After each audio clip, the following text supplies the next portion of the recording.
Natalie. It's great to have you here with us after so long. First of all, congratulations, on everything between, having a baby and then, your recent return in racing. I believe I also saw your cameo in Big Mouth, the animated series. How has everything been? Thanks for having me back on. Yes, it's been a minute since we chatted, and um, it's been so wonderful. Becoming a mom has been everything that I've ever dreamed of. And I was just at an Arthritis Foundation fundraiser here in North Carolina, and we were talking about becoming a mom and all the difficulties with having an autoimmune disease and blah, blah, blah, blah, blah.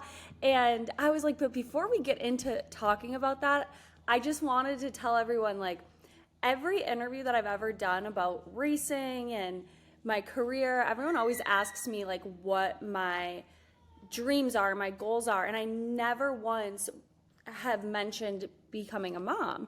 But that's always been my number one dream and my number one goal was to have a family. And I've always just given racing or career answers. So this has truly been one of my dreams ever since I can remember. When I was a little girl and I just started falling in love with motorsports and racing, I also had my baby dolls in the stroller at the track. I've always wanted to be a mom. So I've just been living my dream for he's 4 months now. So these last 4 months have just been amazing. Yeah, I mean, it's a big transition, I believe, in a woman's life, becoming a mother. So I'm pretty sure, a lot of things must have changed for you. Uh, I believe it does take up a lot of your time as well, right?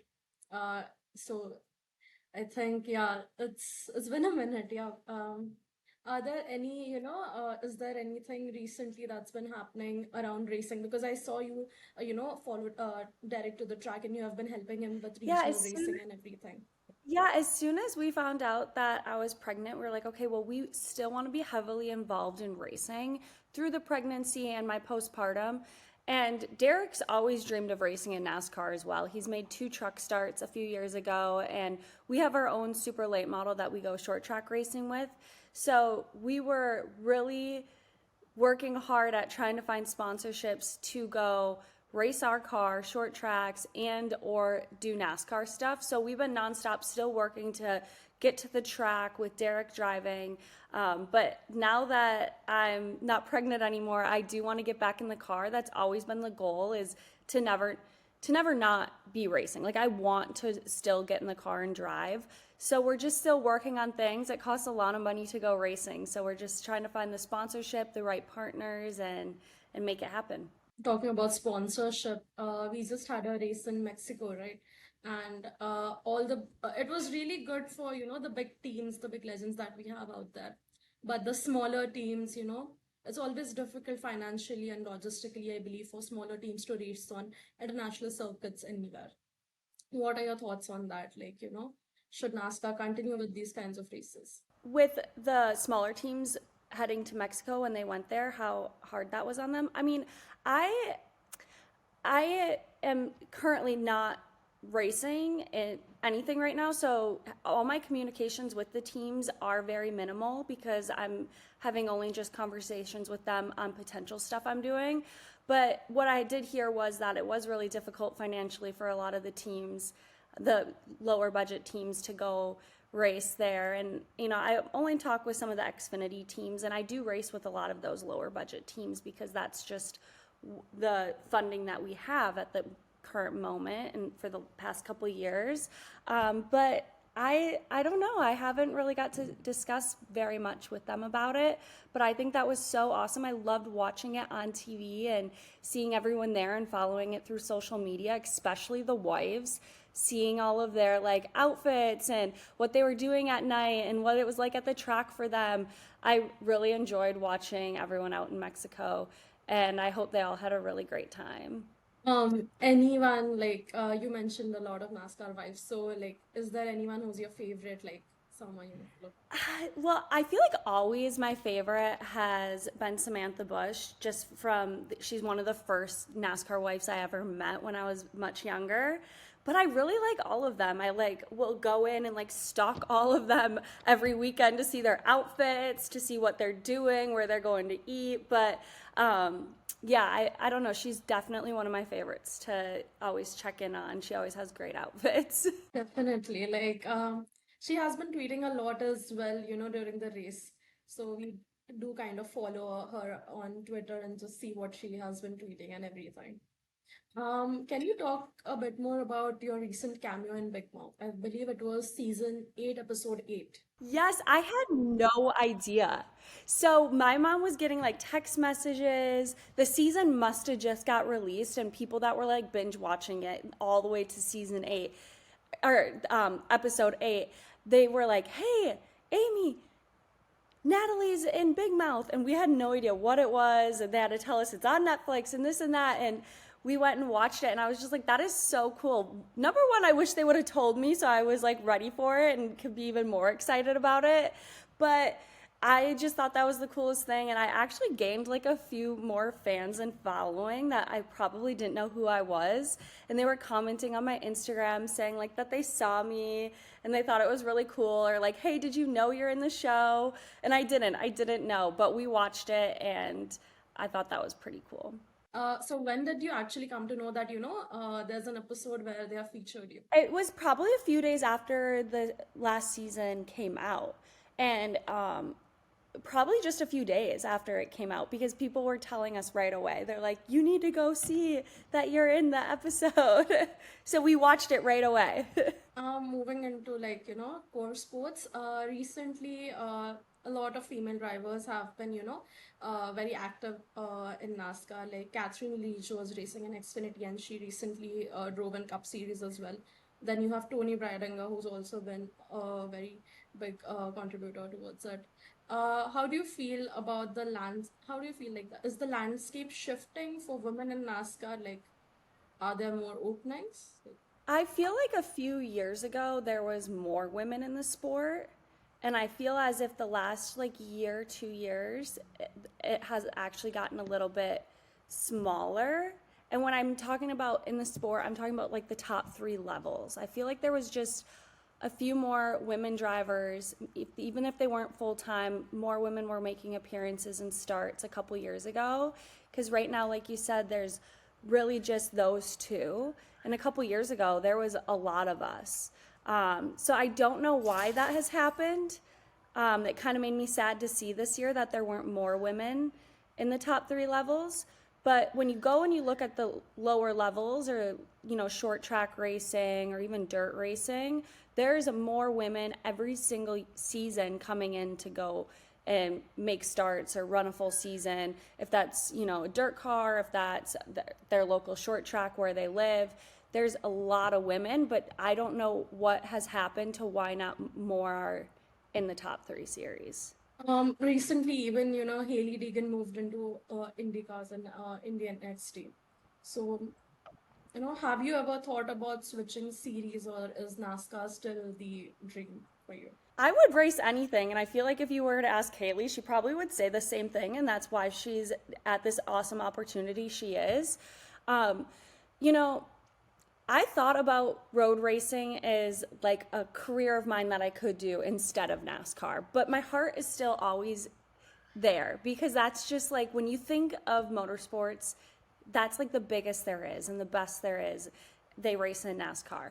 So, yes, I would definitely take the opportunity. I have done a lot of road racing with Ave Motorsports, and if I had the opportunity to go like full season racing with him in one of the various series he runs at, I would absolutely take that opportunity. But like I said earlier, it all comes down to sponsorship and funding, and that's just where most drivers that are part-time racers struggle with is finding the funding to be able to go and race. If that's NASCAR, if it's IndyCar, or anything else, that it's just all comes down to funding. Talking about funding and sponsorship, do you think if the charter system were to disappear, that would affect drivers who rely heavily on, sponsorships? I'm not too sure. I'm not very familiar with a lot of the stuff in the Cup Series when it comes to that. I know my husband would probably love to come sit over here and talk about it. He's Would very love to hear his thoughts on that.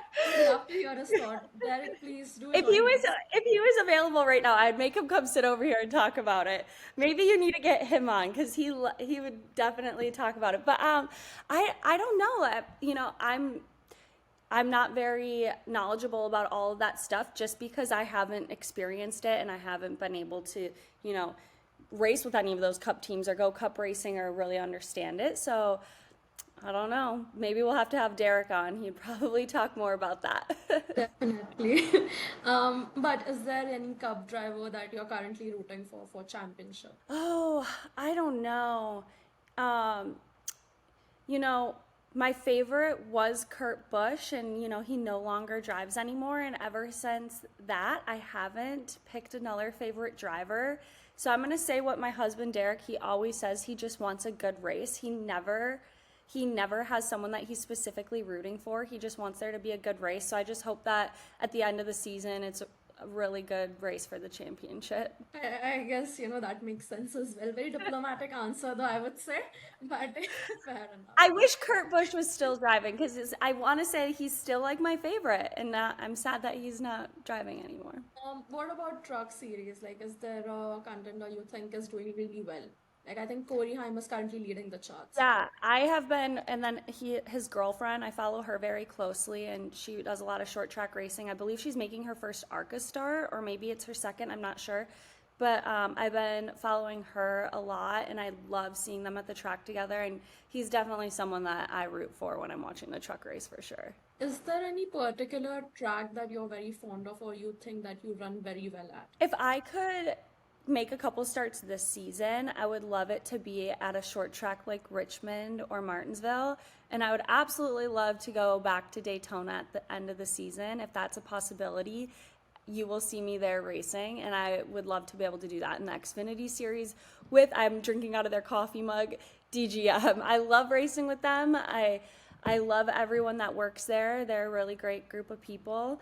But yeah, I'd have to say, like, overall, those are just my favorite tracks, and they have been ever since I started racing at these tracks. I also really enjoy Vegas. That's fun. Not just because it's in Vegas, but, like, I truly just enjoy that track itself.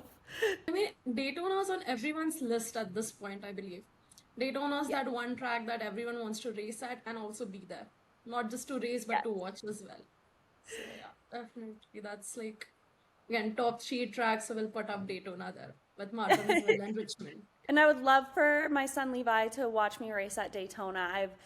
Have a lot of accomplishments there with getting the pole in the ARCA series and then finishing top 5 in the trucks and then leading laps in the Xfinity series. So I would definitely try to get back there at the end of the season. So maybe you'll see me there. Any plans for, Levi to, in future, to get into We racing? talked about it the whole time I was pregnant. We're like, okay, is he gonna love racing? Is he not?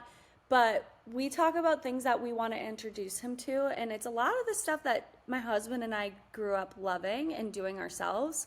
And we've been looking around in the area. There's hockey teams close by, like ice hockey. My husband and I both played hockey. That's something that we would love to get him into. We'd love to get him into all sorts of kind of sports, but for sure, as soon as he can, ride a go-kart around our house, we're going to be putting him in one. As soon as he can ride a little dirt bike, we're putting him on one.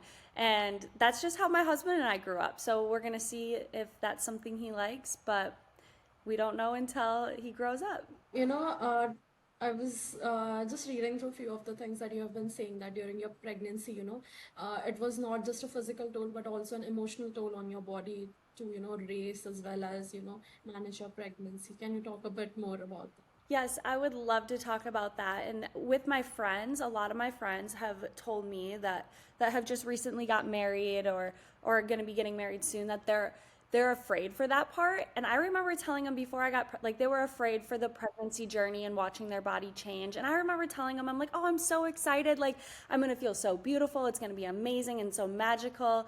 And I remember seeing, I think it was when Kim Kardashian was pregnant with her first baby. Now, don't quote me on this, I'm not sure. I remember her talking about how she hated being pregnant. And I'm like, how can you hate being pregnant? And I was like a lot younger watching this because, that was years and years and years ago. But I was like, how can you hate being pregnant? I bet that's just so magical and amazing. The whole pregnancy, physically, yes, it was very hard on me, and it's very hard on a lot of women, but mentally and emotionally, it was even harder. I hated watching my body change. I felt so uncomfortable. I did not feel I didn't feel myself at all.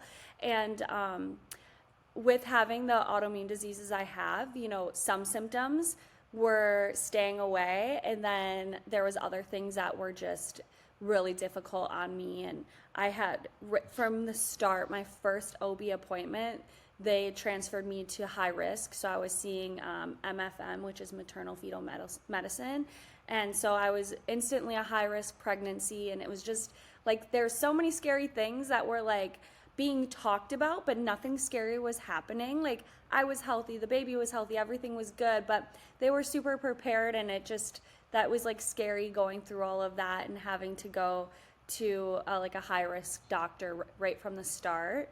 But as soon as I gave birth, within 12 hours, even though I was very emotionally drained from my baby being in the NICU, I felt so good. I was walking around that hospital. I was in cute pajamas, doing my makeup. I was like, I feel myself. So I was so happy that I felt that great right away after giving birth. It's again like as I've said this before, but it's a tremendous journey that a person or a woman takes, like from not just managing her career, but then giving birth and for taking care of her child. So with like how are you managing these things with you and Derek? Do you have a plan in place, like no, like one of us will race or like both of us will race, but we'll take the responsibility of taking care of our child? I feel very lucky. I tell Derek every single day that the reason I believe I'm enjoying postpartum, because I know it can be very difficult for a lot of moms, new moms, or it's your second baby. It can be a very scary time. And I truly believe why I'm enjoying it so much is because I'm married to the right man, and he makes it so easy on me. And he does so much for Levi when I need a break or I need to work or go do something. It's not hard for me because he steps in so naturally. And the other thing also is my parents, they still live in Wisconsin and have their house where I grew up, but they travel in their motorhome to all of our racing. And since Levi was born, they've been here at our house with their motorhome. And my mom has been such a great help, coming over almost every single day, if that's helping with Levi or helping around the house or helping me with work. So I feel like I just have a really good group of people around me to make sure that I feel great about everything I'm doing when I can't be right next to Levi and I have to go step away and do something else. So they've been making it really amazing and easy for me. It's really heartwarming to hear, like, you're again, like, you're very lucky to have such a supportive family and, husband. A lot of fans have been talking that, they want to go back to old school, championship format. I believe even Mark Martin, Richard Petty, Dale Jr. have been commenting like the same sentiment. From your perspective, like, what do you think about the playoff format? I do enjoy watching the format that it is currently. I think it's very fun and interesting, especially when it gets right down to the last couple races for the championship. It makes it exciting. It makes it a lot of drama and a lot to talk about. But I've only raced for championships because I've never raced a full season in NASCAR, so I wouldn't know. But I've short track wise, I've only raced for championships how it is like old school wise. So that's all I've ever done. But as a fan watching it, I do enjoy watching it the way it is currently. And I like when there is a lot of drama and a lot to talk about.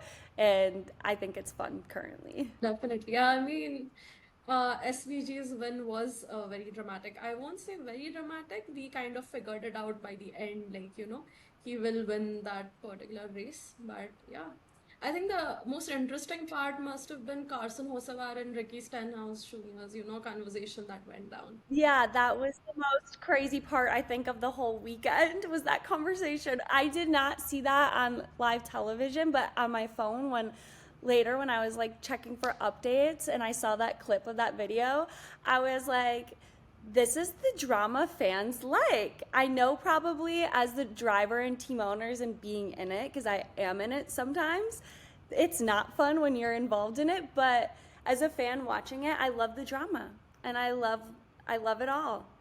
We want more. I mean, yeah, like all of a sudden, we were watching SVJ do donuts and everything, and all of a sudden they cut the camera and we see Ricky just putting his head into Carson's car, and we're like, oh, drama. Like I think Cletus McFarland has brought a huge fan base into, from YouTube, and I think when he raced at Daytona, and now there are rumors of him, running truck series with Ram coming in. There's also someone like, Tony is also a very famous personality on social media. How do you think like this evolution of what's your take on, influencers and drivers, and how does that take a toll on, everything that you do? Because again, you are a very famous entity on social medias. Well, I like to look at it a few different ways. A lot of these drivers are, they wouldn't be able to do what they do without their fan base, number one. And then from having that fan base, partners want to sponsor them and partner with them because of their fan base. And then if you take away social media and it's, 35 years ago, and social media is not a thing anymore, all these drivers that you see in the sport currently, they would still want to be here. They would like they're not doing it just because they have the following or they want to be famous or whatever. All the drivers that are here racing in NASCAR love motorsports, love racing, and regardless of social media, they would be drivers. So that's like, I feel like, I look at it both ways. Like, if we didn't have it, we would still want to be the race car driver. But having it helps us be the race car driver that we want to be. Again, like just a question in my mind. Oval or road courses? I know you spoke about your favorite track, but still. Okay, oval. If we are racing a heavy stock car, oval racing. But if we're racing a sports car, obviously I enjoy road racing so much. I had a great opportunity to race an Audi R8 for a few years, and it was some of the most fun racing I've ever did. But I grew up oval racing. I grew up racing stock cars, so I enjoy the ovals. Few questions from our fan, which are again, it's a mandatory responsibility of ours that we need to get these questions to you. Just let me look for this. Is there a favorite track food or snack that you like to have before the race? I don't have anything specific that I like always eat before every race, but like cheese, sausage, crackers, little snacks like that, some veggies, some fruit. That's what I like kind of tend to lean into more as snacks and not like big heavy meals on race day. But the night before, I usually try to eat a heavy meal, and then sometimes even after a race, I can't eat a heavy meal because there's still a lot of adrenaline. You're still kind of like coming down from all of that. So it's usually that next day where I'm like, I like to eat a lot. Okay, let's move on to the next one. Who's your favorite racing idol growing up? Who was your racing idol growing up? Well, growing up, I loved Mark Martin because my dad told me a story about when he wanted to go asphalt racing. He bought one of Mark Martin's cars, and that was like how he got into asphalt racing. My dad raced like snowmobiles and dirt cars and all this stuff. So when I heard that story, like then I was like, okay, every weekend I was cheering for Mark Martin because I was like, my dad knows him. And Mark Martin probably doesn't even remember that or remember my dad. But that's how that all came about. Is it was just one day in our living room, my dad told me that story during a NASCAR race, and I was like, all right, I'm gonna root for him. I mean, Mark Martin has been such a, big personality in NASCAR. I feel like you will find his fandom everywhere at this point. Yes, and for my dad's birthday this year, he got a Mark Martin vintage T-shirt. Um, who do you think is the funniest driver in garage? I feel like a lot of people really like following Noah Gregson on social media, in person, like he interacting with fans when I see him at the track. Like he looks like he truly is enjoying it, and that makes it fun.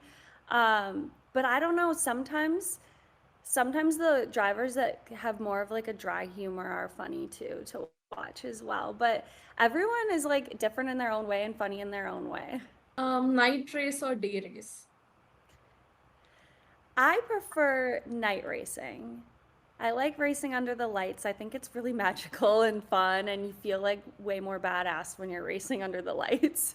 Wet tires or dry tires? Well, so when I've raced in the rain, I don't even know, because like I haven't done a lot of stock car racing, like NASCAR stuff on road racing with rain.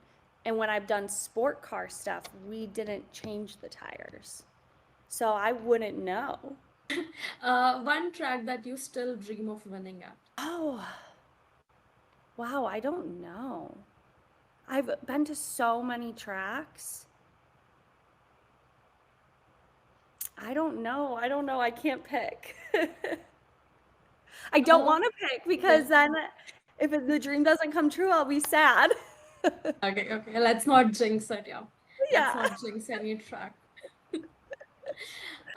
Again, like, thank you so much for, taking time and connecting with Lucky Dog on Track and Essentially Sports. It's always such a great pleasure to have you here with us, and we are hoping to see you, back with us pretty soon. And again, we are hoping to see you at Daytona as well. Yes. Thanks for having me. This was so much fun chatting with you. It was our pleasure. Thank you so much.